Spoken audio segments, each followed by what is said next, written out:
afin que l'épreuve de votre foi, plus précieuse que l'or périssable, qui cependant est éprouvée par le feu, ait pour résultat la louange, la gloire et l'honneur, lorsque Jésus-Christ apparaîtra. 1 Pierre 1,7. Paul s'exprime avec un grand désir aux Philippiens. Ainsi, je connaîtrai Christ et la puissance de sa résurrection.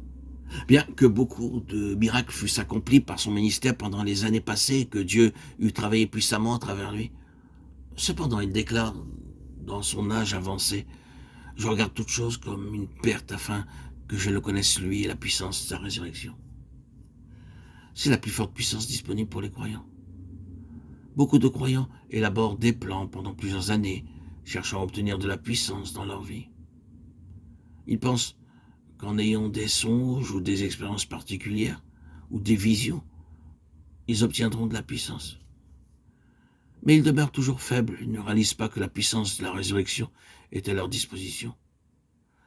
Si nous croyons que notre Seigneur Jésus-Christ est mort à notre place pour nos péchés, si nous croyons aussi qu'il est ressuscité pour notre justification, pour vivre en nous par son Esprit Saint, alors par la foi, nous pouvons recevoir en nous, jour après jour, la puissance de la résurrection pour chaque situation, chaque tentation et tout besoin.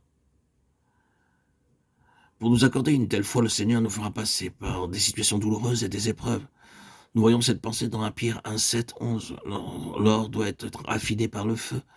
Il ne peut pas être lavé ni par le savon ni par l'eau. L'or est raffiné toujours à nouveau par le feu jusqu'à ce que chaque impureté soit brûlée.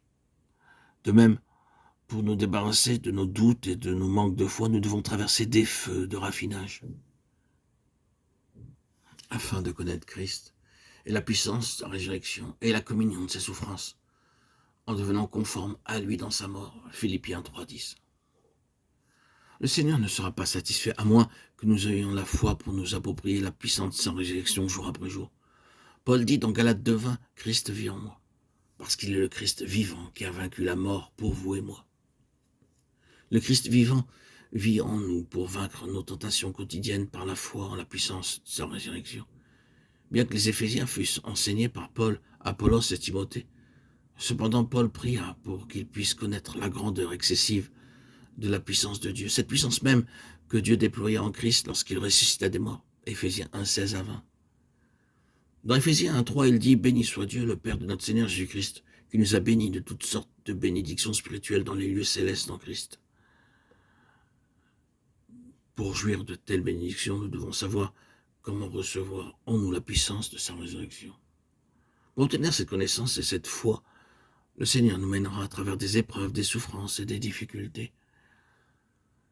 Tout comme Dieu apparut 10 fois à Abraham, le Seigneur apparut 10 fois à ses disciples après sa résurrection.